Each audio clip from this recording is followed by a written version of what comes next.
Hello everyone. Today I'm going to go over the Unit 1 exam review with you and make sure you all are well prepared to ace the first exam for this class. So we'll start with the nitty-gritty details, what you're going to expect when you open up the exam.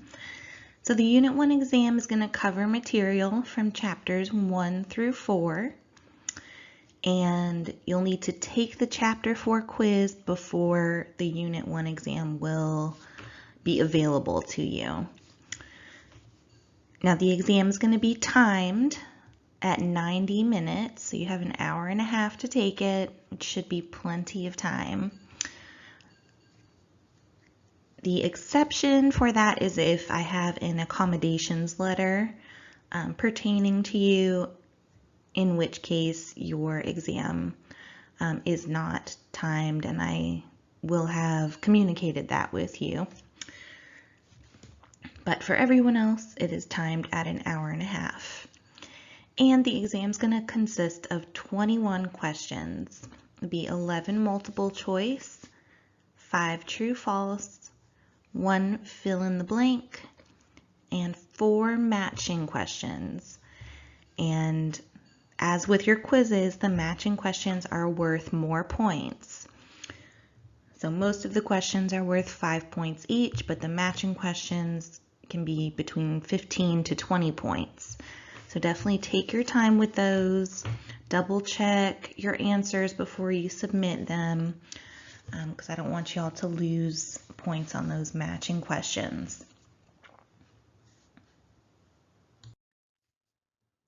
So back in chapter 1, we talked about those 6 sociologists who were fairly notable in the field, and part of that lecture we talked about Harriet Martineau, and she is the first woman sociologist. Remember, she argued that sociologists have to always keep religious, political, and economic institutions in mind. She maintained a focus on both men and women's lives, and she paid special attention during her research to more domestic social practices like marriage or child rearing, domestic life, as well as public and religious life. But the keys here, and as with every slide in this presentation, pay attention to what is underlined. So just remember that Harriet Martineau maintained a focus on both men and women's lives, and she was the first woman sociologist.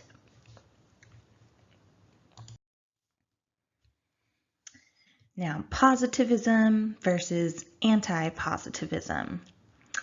So positivism is the striving for scientific objectivity and predictability. Positivists like to use those same scientific methods that are used in all the other natural sciences. So remember in chapter 2, we talked about research methods and different research perspectives, and whether you're a positivist or an anti-positivist will affect what kind of research you pursue.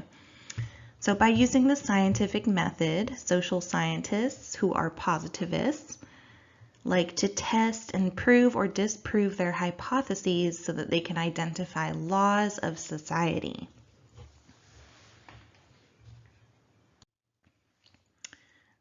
So positivists like to collect a lot of data, analyze it. Usually it's in some sort of numeric form or statistics. So obviously a positivist puts a very big emphasis on quantitative sociology. Quantitative meaning you're going to be analyzing a lot of numbers rather than talking to people and interviewing people. So remember, positivists use a lot of surveys like the US Census and things that can be broken down into some sort of numerical form that can then be analyzed. So they use analysis of data and statistical models derived from surveys with large numbers of participants. But the key for positivism is that they're striving for scientific objectivity and predictability. They use quantitative data, and they like to mirror their research along the same lines that all the other natural sciences do their research. Now, anti-positivism was a reaction to this way of thinking and researching within sociology. And remember, Max Weber was kind of famous for his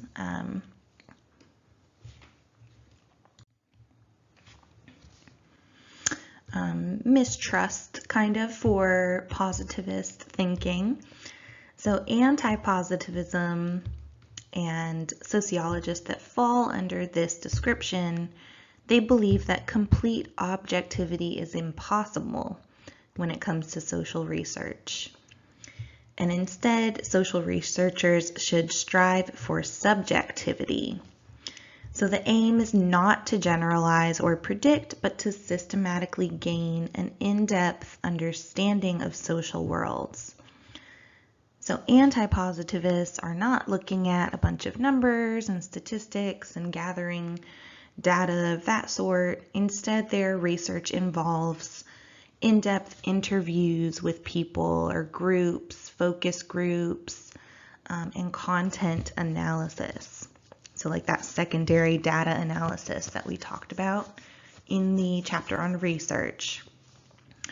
And that kind of research we call qualitative sociology. So the keys for anti-positivism is that objectivity is impossible. They strive for subjectivity. They want to gain an in-depth understanding of social worlds. And to do that, they utilize qualitative research methods.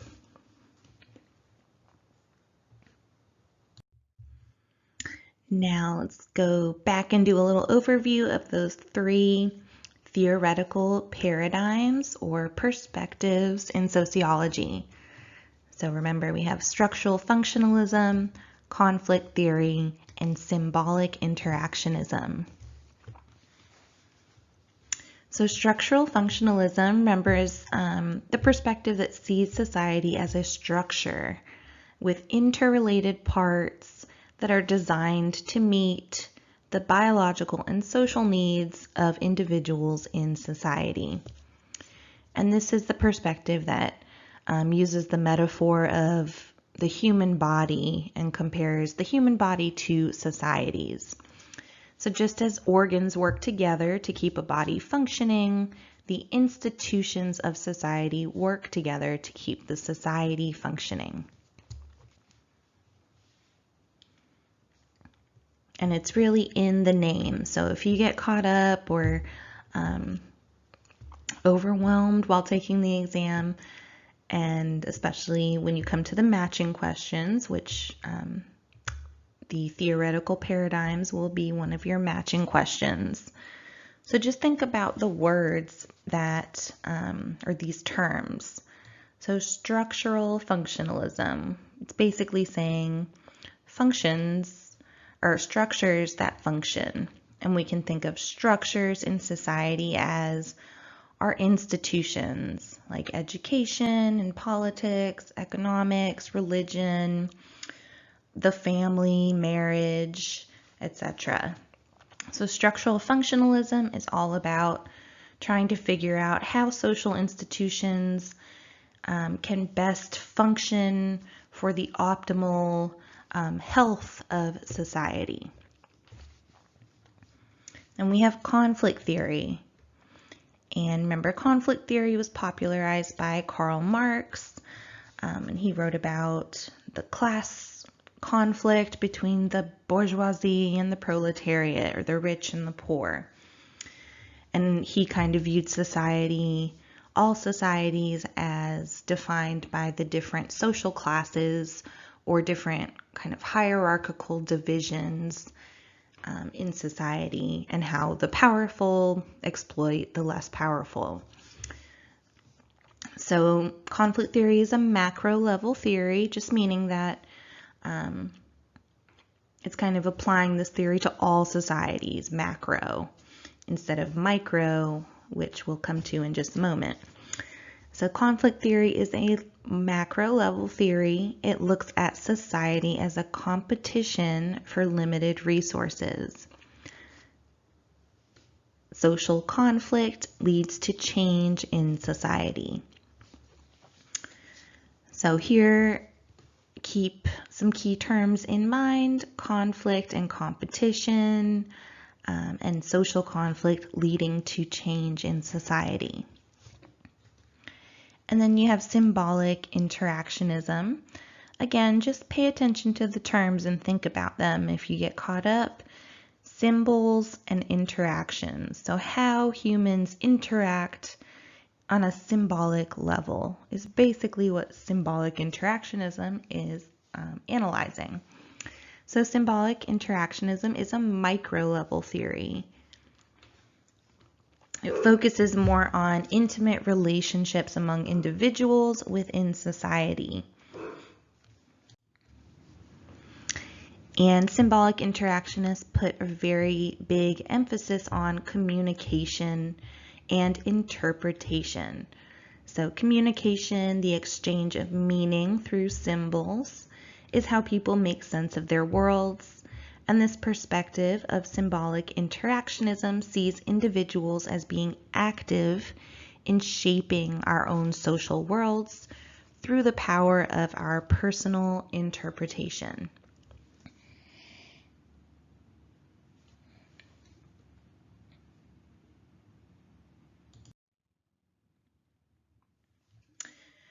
Now, remember back to constructivism. Constructivism was kind of the result of this anti-positivist backlash against positivism. So eventually, anti-positivism became known as constructivism.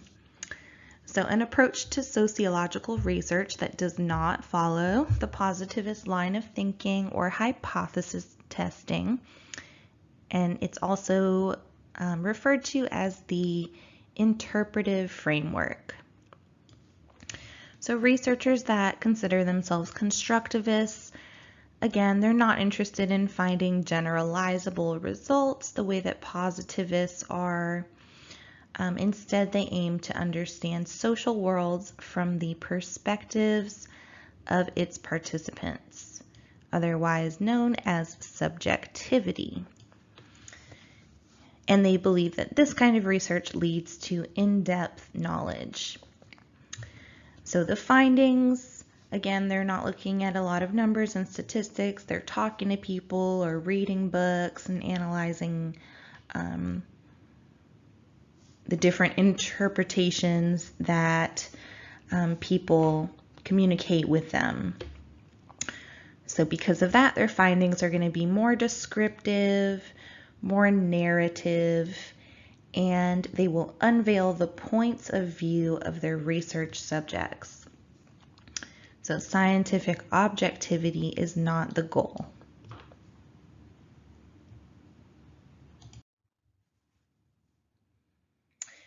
Now our 4 big research methods, and this will be another one of those matching questions that you see on the exam. So again, take your time when it comes to the research methods question, because this question will be worth 20 points. So first we have surveys, and again, remember, positivists love to use surveys because they can get a lot of responses in quantitative form fairly quickly, and they can conduct their research either by way of surveys or experiments. But the survey is a collection of data from subjects who respond to a series of questions about behaviors and opinions. It's often in the form of a questionnaire. And the survey allows individuals a certain level of anonymity. because a lot of surveys that are distributed don't ask you for your name. You just answer the questions, maybe put some general descriptive information about you or demographic information like your age or your education level, your gender, or whatever gender you identify with. So there's a certain level of anonymity so that people can maybe express things more openly, knowing that no one's going to tie their answers to them. But the main thing to remember for survey is it's often in the form of a questionnaire or a series of questions, and it allows for anonymity.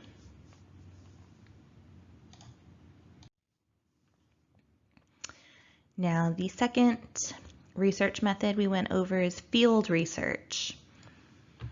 So when you see the word or the term field research, just think of researchers out in the field. So basically, field research is when the sociologist, not the research subject or the person being studied, the sociologist is put out of his or her element or comfort zone. And field research requires the sociologist to step into a new environment to observe. And that's the key description that you want to remember for the exam. It requires the sociologist to step out of their own comfort zone and into a new environment to observe what's going on with a specific society that they are studying. Then your third research method is experiments. And experiments are useful for investigating relationships between variables to test a hypothesis. So it sounds pretty positivist, correct? And remember, in the lecture on research methods, I had a video and talked about the Milgram experiment, which is a famous sociological experiment where he had the participants at the shock generator, and they were instructing the participants to shock someone in the next room, and many of them continued to do so even when they were worried the person in the next room might die from being shocked. So remember the Milgram experiment, his study concerning obedience to authority, that shock experiment, and that experiments are useful for investigating relationships between variables to test a hypothesis. And then our last research method, secondary data analysis. So secondary data analysis is when a sociologist uses content analysis to study previous works, things that have already been written and published by historians, sociologists, economists, and then they kind of reread those works, maybe from a different perspective. And so they carefully analyze things like newspapers, public records, magazines, books, other kinds of media, movies from a particular historical time in order to interpret those materials in a new way, a way that was not originally part of the original author's purpose.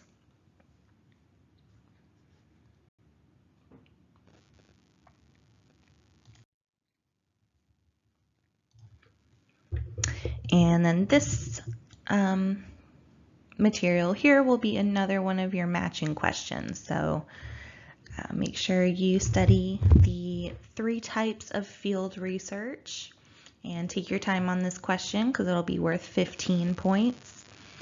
So first you have, let me step back. Remember, we talked about field research on the last slide, and that's the kind of research method where the sociologist takes themselves out of their comfort zone and goes into a new environment that's unfamiliar to them in order to study a particular social phenomenon or society. So we have 3 different types of field research. So first we have participant observation. And again, as with a lot of things in sociology, if you just really think about the terms, they'll help you with answering the question. So participant observation pretty much means that the sociologist is participating in the society in order to observe it. So researchers that are doing participant observation, they actually join people and participate in the different groups' routine activities for the purpose of observing them within that context. So if you remember from the research lecture, I talked about that Barbara Ehrenreich book, Nickel and Dimed, and I had that video in there. And she's the woman and researcher who spent a year kind of traveling around the country, working minimum wage jobs. And her research question was, how do people survive on minimum wage work? So that was participant observation because she was actually going out into the field, but also actually getting these minimum wage jobs and working them and trying to, and limiting her budget to what she was making from those jobs in order to analyze and observe what was happening in society, across society.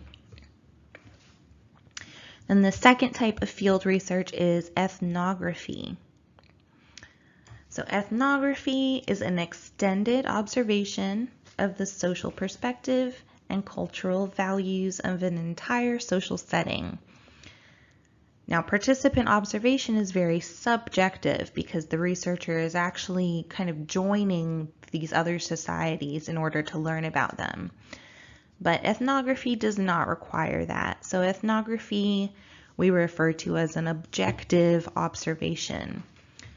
So an ethnographer would go to a different country or to a different society, and they wouldn't try to join in on anything that the society is doing. They would probably maybe stand toward the outskirts or kind of remain an outsider in order to observe that society. And then we have the case study, which in the lecture on research, remember I had examples of the documentary on Meek Mill and that Netflix series, Making a Murderer. So case studies are an in-depth analysis of a single event, situation, or individual. You're studying one case, and usually a case study, by studying one case, will then, when they make conclusions, try to talk about kind of like larger social problems or social trends that that one case study kind of points to. But in the end, they're just really looking in depth at a single event, situation, or individual.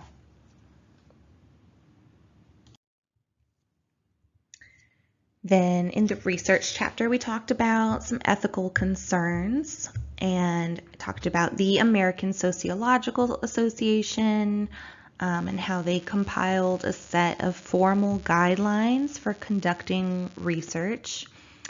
And that set of formal guidelines that the ASA codified and wrote down is called the Code of Ethics.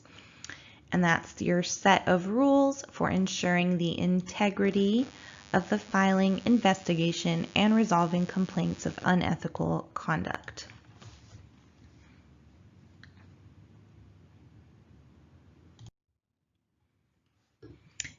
And then another kind of complication with sociological research that we talked about is the Hawthorne effect. And this is also known as the observer effect. So remember, this is kind of that phenomenon that when people believe they're being watched as part of a study, they possibly might change their behavior or alter their behavior or not do something that they would do if no one was watching, or vice versa. So subjects may be aware that they're being observed, and artificiality might be a result of that. In other words, the individuals being studied may act differently than they otherwise would if no one was watching.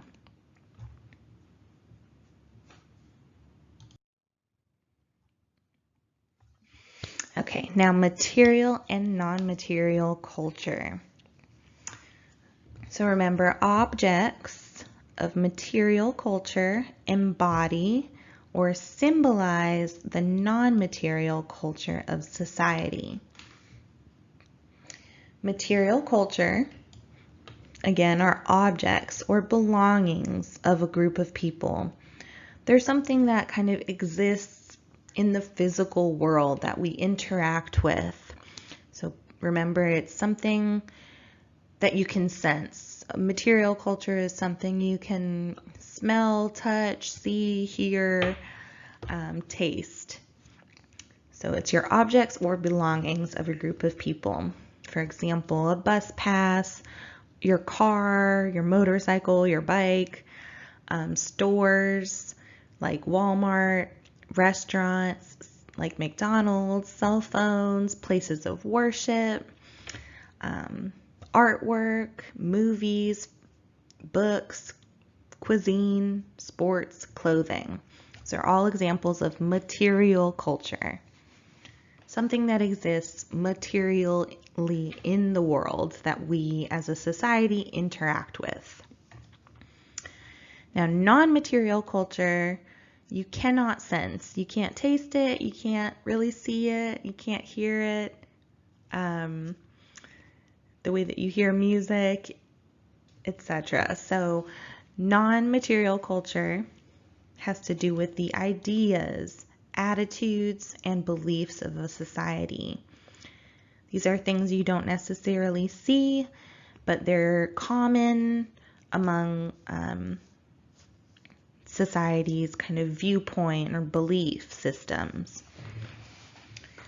So an example would be your economic structure, beliefs that have to do with capitalism or feudalism or attitudes about communism. Another example of non-material culture is your actual religious doctrine. So your place of worship, your church, the physical building of the church that you drive to on Sunday is an object of material culture because it actually exists. You walk inside it. It's a physical place. But your religious doctrine of Christianity, the actual beliefs and ideas that Christians abide by, that's non-material culture. Another example of non-material culture would be political structure and ideals. So democratic ideals or totalitarianism or monarchical beliefs and dictatorships. Another type of non-material culture is language and your educational system. So your kind of philosophy of education, the ideas and attitudes that are embodied in it. Whereas the schoolhouse or the campus of Columbus Tech is material culture. The educational system is non-material culture.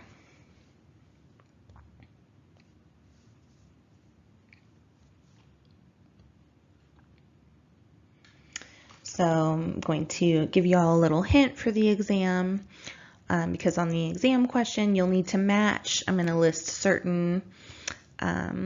out certain examples and you need to tell me whether it's material or non-material culture. So I'm going to give you one hint here. If I were to ask you if the Constitution was a piece of material or non-material culture, what would you say? The correct answer is the Constitution is a piece of material culture, because the Constitution is a historical document. It does exist physically in our world. So it's a piece of parchment with writing on it. But that piece of material culture of the Constitution represents the democratic ideas and attitudes and beliefs of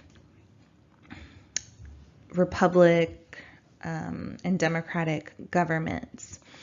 So those ideals are non-material culture. So if I asked you if the Constitution is material or non-material, it would be material culture, because it's a physical piece of parchment that exists in our world, but it also conveys the non-material culture, the ideas, attitudes, and beliefs of democracy and democratic ideals. So in other words, the Constitution embodies or symbolizes the non-material culture of democratic ideals.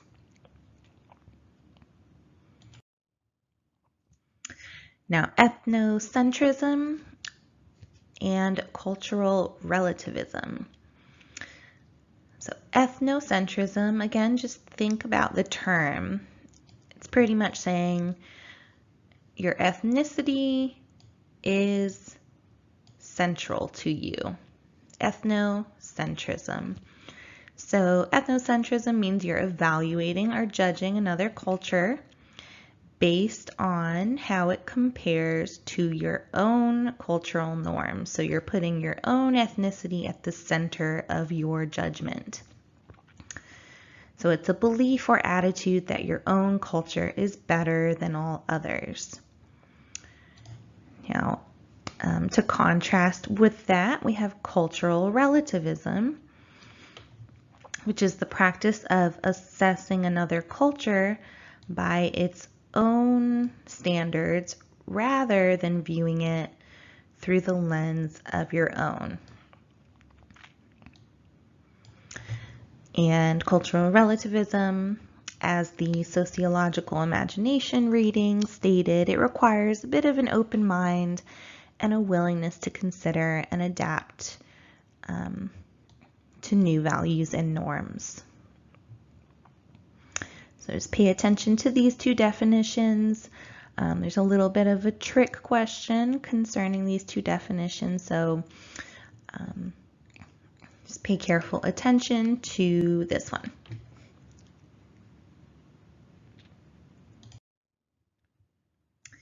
Now, formal and informal norms. So remember, norms are ways to define how to behave in accordance with what society says is normal. Norms make you normal. So what society has defined as good, just, and important. Most of society adheres to social norms, and those that don't cause a lot of discomfort to us. But we have either formal norms or informal norms. Formal norms are ones that are so well established in society, so accepted, and perhaps even have some sort of moral background or justification. So formal norms are those that are established and they are eventually written down. So they're formalized. Things like laws, student handbooks, employee manuals, and even no smoking signs qualify as formal norms. Informal norms are more casual. They're just things that, as we're socialized into our society, and grow up, as we learn and talk and communicate with other people in society, we eventually understand that there's certain actions you do and there's certain actions you don't do, and at certain times. And these are things that maybe are never written down for us. We just kind of learn them and absorb them over time, and generally most of society adheres to them. So informal norms are casual behaviors that are generally and widely conformed to. They're learned by observation and imitation, and they dictate appropriate behaviors without the need for those written rules. So things like when to give a handshake, when to wave hello, having table manners, and knowing how to stand in line and not cut in front of somebody or not invade someone's personal space when you're in line. These are all examples of informal norms.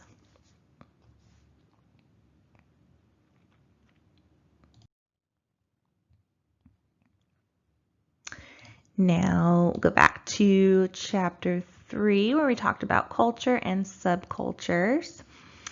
And remember, a subculture is a smaller cultural group that shares a specific identity within a larger cultural group. So racial or ethnic groups that share food, customs, and language of their heritage are called subcultures. So for instance, if you've ever been to like Chinatown in New York City,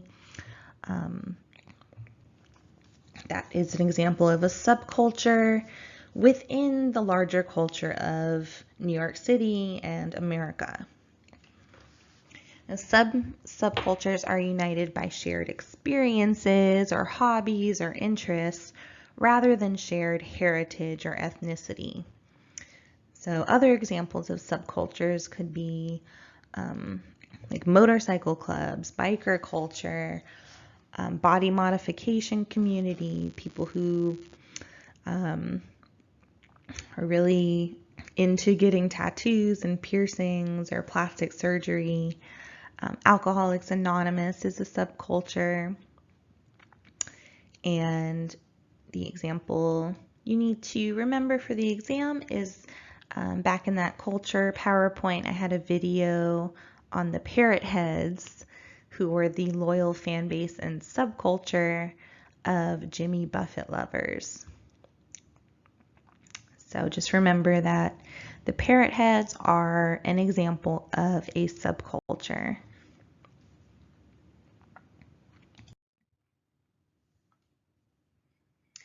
And at the end of chapter 3, we talked about cultural change and the difference between globalization and diffusion.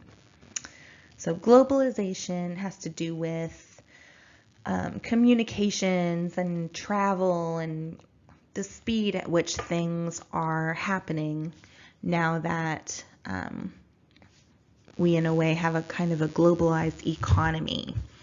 So globalization refers to international integration of trade and finance, markets, and facilitates the flow of goods. Globalization refers to increased communications and air travel, facilitating the flow of information and people across borders. Now, diffusion is the results, the cultural results of globalization. So diffusion refers to the spread of material and non-material culture and the integration of international cultures.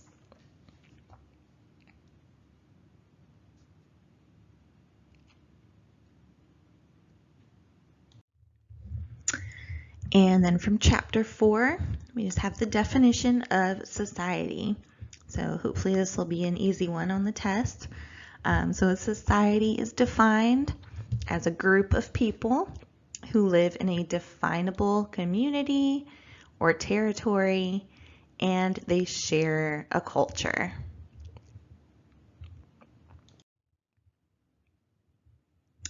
And also in chapter 4, we talked about Gerhard Lenski, and he's that sociologist who kind of defines societies according to their placement along a spectrum of technological sophistication. He basically said that societies evolve as they develop technology. So the more complex the technology, the more advanced he believed the civilization was. And again, this is referred to as kind of an evolutionary classification of societies. And remember, he categorized societies in terms of whether they were pre-industrial, industrial, or post-industrial.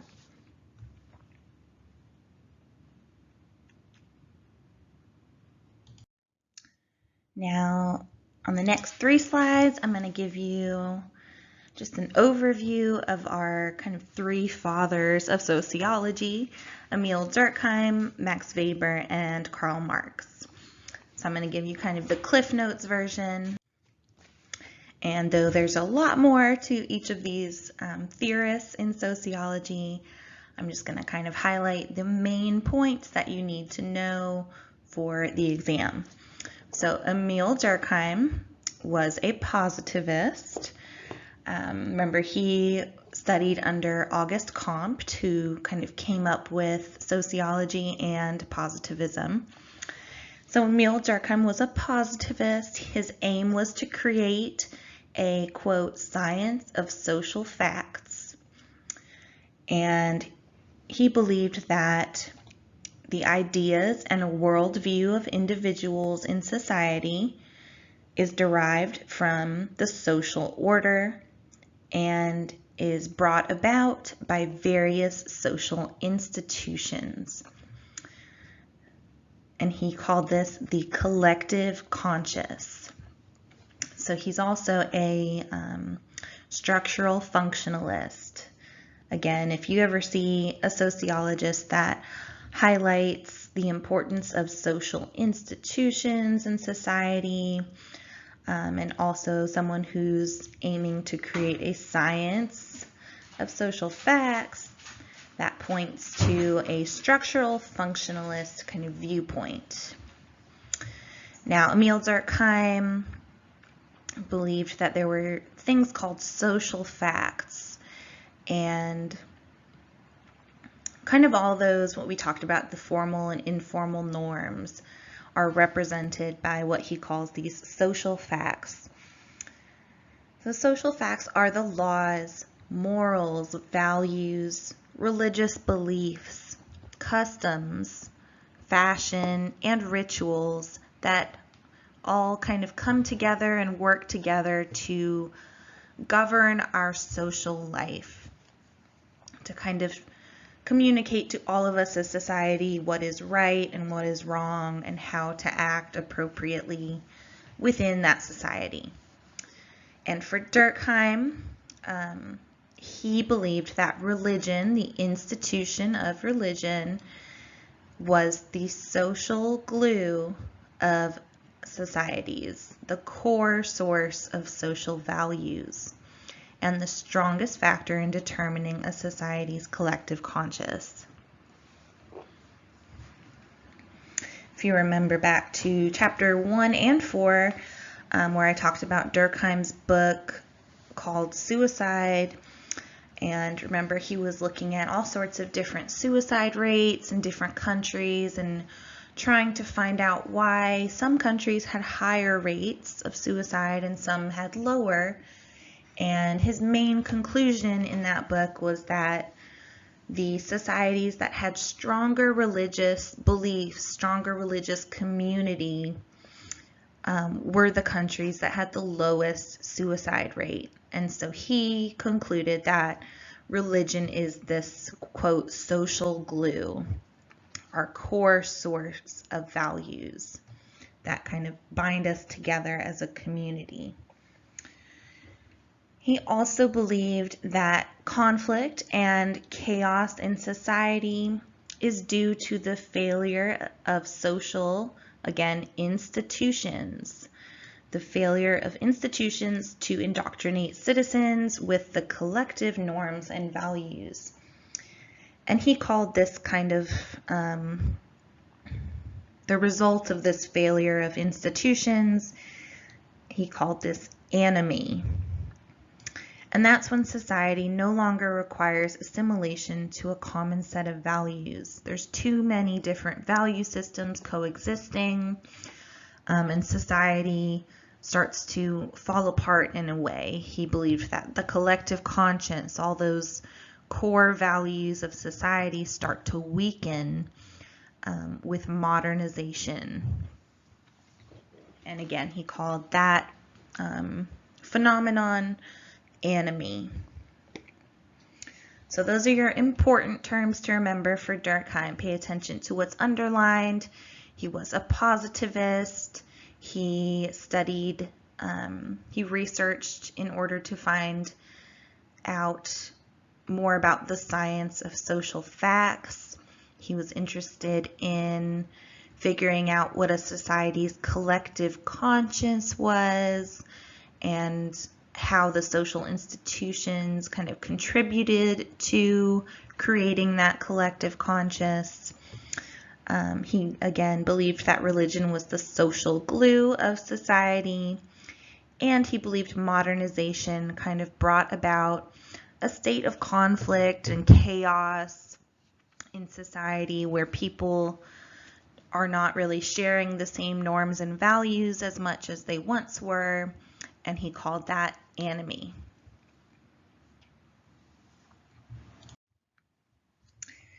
Now let's look at the basics for Karl Marx. Again, Marx was a conflict theorist, and for him, he was mostly interested in the conflict between economic classes. So the rich and the poor, or the owners and the workers, or the bourgeoisie and the proletariat. So he believed that the history of social progress is defined by class struggle. The bourgeoisie, or the ruling class, is perpetually in this kind of constant state of conflict with the proletariat, the working class, over the means of production. And remember, we talked about the means of production is anything that you need to produce in modern society. So you need tools, you need factories, infrastructure like the railroads or highways or the internet. You need natural resources, raw materials. So the means of production is any tool, resource, or machine that's needed in order to produce.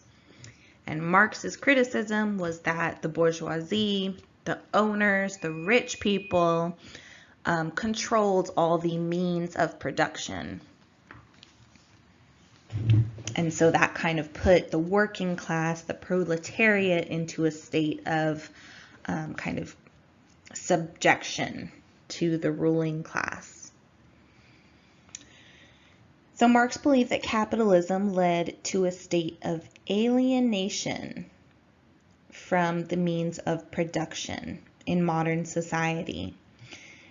That just basically means that he felt that alienation resulted in this feeling that individuals no longer had control over their lives. And Marx claimed that modern society was under a veil of false consciousness. And he defined false consciousness as when the beliefs and ideals of a person are not actually in their own best interest. So if you remember, we talked about the base and the superstructure for Marx. And the base is your economic system. Again, everything kind of comes down to class and power and money for Marx. So the base, the most important driving force in society for Marx is your economic system. What kind of classes you have, how much inequality there is, your means of production and technology, your money, and commodities. And then everything else in our society for Marx kind of is a result of that economic base. So he felt that if you have a capitalist society, everything else in society, all the other institutions are going to serve the purposes of capitalism or whatever your economic system is. And that he called the superstructure. So institutions like religion, philosophy, media, your educational and political institutions, he felt that all these aspects of our social life are merely embodiments of the ruling class's ideas and interests. And all of those institutions serve the interests of the rich, the capitalists, the bourgeoisie. And so for that reason, he felt like the workers, the poor people in society are living in this veil of false consciousness where they're being taught the philosophy of the rich people, but that philosophy doesn't actually, for Marx, serve the interests of the working people. And he called this false consciousness. So for Marx, remember what's underlined is probably what you're going to see on the exam. So for Marx, he's a conflict theorist. He's looking at conflict based on economic class and hierarchy. He believed social progress is defined by class struggle. He was critical of the fact that the rich people controlled all the means of production. He was critical that modernization and capitalism led to alienation from the means of production. And he, again, has this kind of model of society where there's the base, the superstructure, and that all the working people are kind of living in this veil of false consciousness. And he believed eventually that false consciousness would be replaced with class consciousness.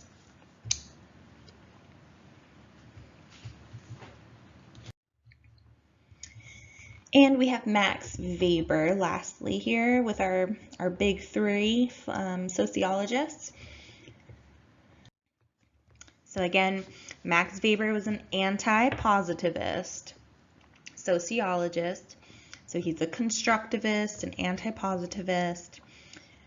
And he promoted this idea, again, he's German, so it's a German word, but this idea of Verstehen. Basically what that means is he wanted to look at the outside observers of a social world attempting to understand it from the insider's point of view, which is another way to kind of say the sociological imagination. He's also considered a conflict theorist, but his kind of conception of conflict in society goes a bit beyond Marx. So again, Marx was just looking at conflict between the rich and the poor based on your economic class only. And everything else, politics and all that, comes from your economic class for Marx. But for Weber, also a conflict theorist, he believed that conflict leads to change in society, but it's not just conflict based on your economic position. It's also based on political power and political parties and status. Now for Weber, society is wherever social order is maintained by shared norms and structures of legitimate authority that dominate society. So he believes society, yes, you need shared norms and strong institutions, the way that Durkheim said, but you also need to pay attention to kind of how they organize society, who has authority, who has legitimacy in the society. And another way to think about that is who has the monopoly on force, who controls the military, the weapons, and kind of the organization of social life. So he was really interested also in like government, kind of organization of political structures and how these kind of govern our way of thinking also. He was very critical, again, of modernization. All three of them were in a different way, but his main critique had to do with this process of rationalization. He felt that the past 250 years or so, societies have become very rational. They've become entirely based around logic and efficiency.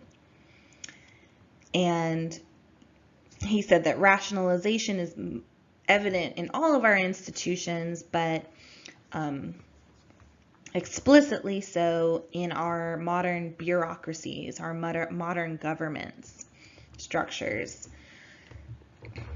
But rationalization also kind of goes beyond that into many aspects of our social lives, like the economy, the education system, suburban communities, highway systems, online dating, factory farming, the workplace, the DMV, even supermarkets. He said that everything in our social lives has become so rationalized, so ordered and predictable.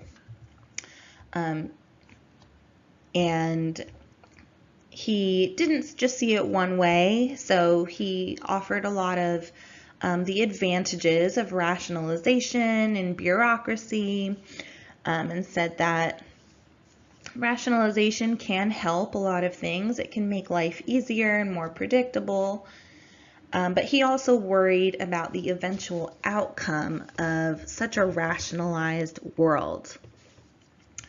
And he believed that kind of this very hyper mechanized work environment and an increasingly uniform and sterile kind of social world, he believed that it kind of became or would become dehumanizing and would lead to what he called a disenchantment of life. So kind of taking all the magic and beauty out of life and replacing it with these sterile rules and strict hierarchies and whatnot. So he referred to that as this disenchantment. So Weber thought that people are alienated from the means of administration over their own lives. So remember, Marx believed that the workers were alienated from the means of production. Weber, being so much more interested in like bureaucracy and government and who controls force and the political system, he was more concerned that in modern times people were becoming alienated from the means of administration, being able to organize and direct and administer their own lives. So that's Max Weber again. Pay attention to what's underlined specifically for the exam. So remember that Max Weber is associated with that term Verstehen. He believed that conflict certainly is a large driver in society, but it's not just based on economic class. It's also based on your political parties and your status. And he was more interested in structures of legitimate authority, looking at bureaucracy and political organization, more so than just class like Marx was. He was very interested in, again, rationalization and societies that kind of function based on ideals of logic and efficiency above all else. Rationalization is evident in our modern bureaucracies, and remember that he is the one that talks about the disenchantment of life coming about from this overly rationalized world, and he believed people are alienated from the means of administration.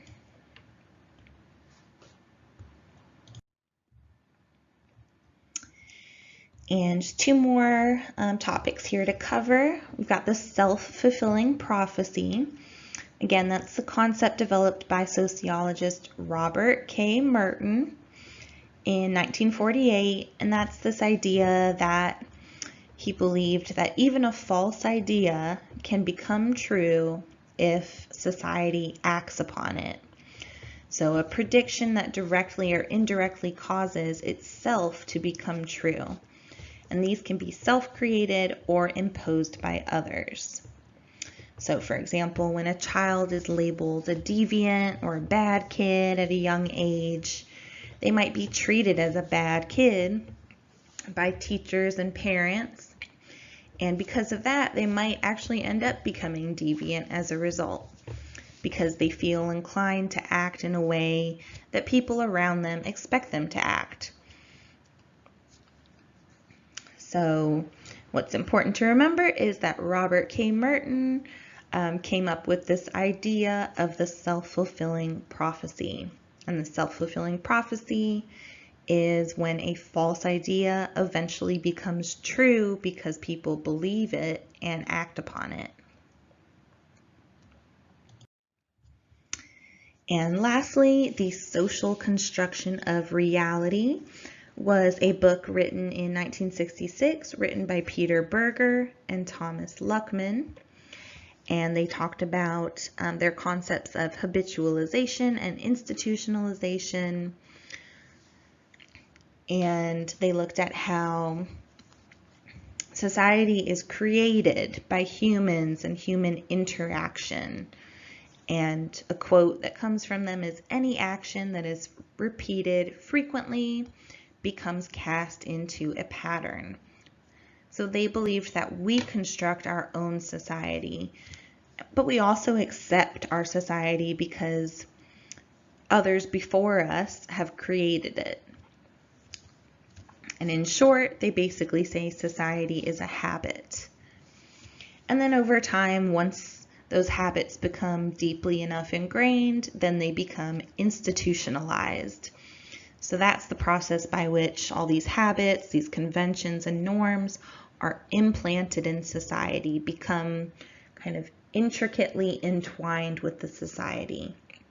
So in other words, instead of institutions like bureaucracies or the economy being viewed as products of our collective repeated actions and habits. So institutions are just a result of our collective habits. And that's kind of opposite of what Marx or Weber or Durkheim would say, as they're all pretty macro in terms of their claims about society. They're trying to make kind of these overarching observations and theories about societies as a whole across the globe, whereas Peter Berger and Thomas Luckman are symbolic interactionists, and they're more interested in the way that people in societies actually create and maintain and the norms and the institutions of our society. So the way that they think gives a lot more agency to individual people and groups in society. Instead of saying, well, everything's about the rich versus the poor, or everything's about bureaucracy, or everything's about institutions. Peter Berger and Luckman are saying, no, people that actually live every single day, communicate with each other, and over time that communication turns into a habit, and those habits become norms and conventions and institutions, and over time, those institutions become kind of pivotal to the society, but it's a process, and it's a process created and maintained by people. So the main thing to remember here is that Peter Berger, Thomas Luckman wrote The Social Construction of Reality, and the main kind of concepts that they communicate in that book are those of habitualization and institutionalization. So that's the end of Exam 1 review.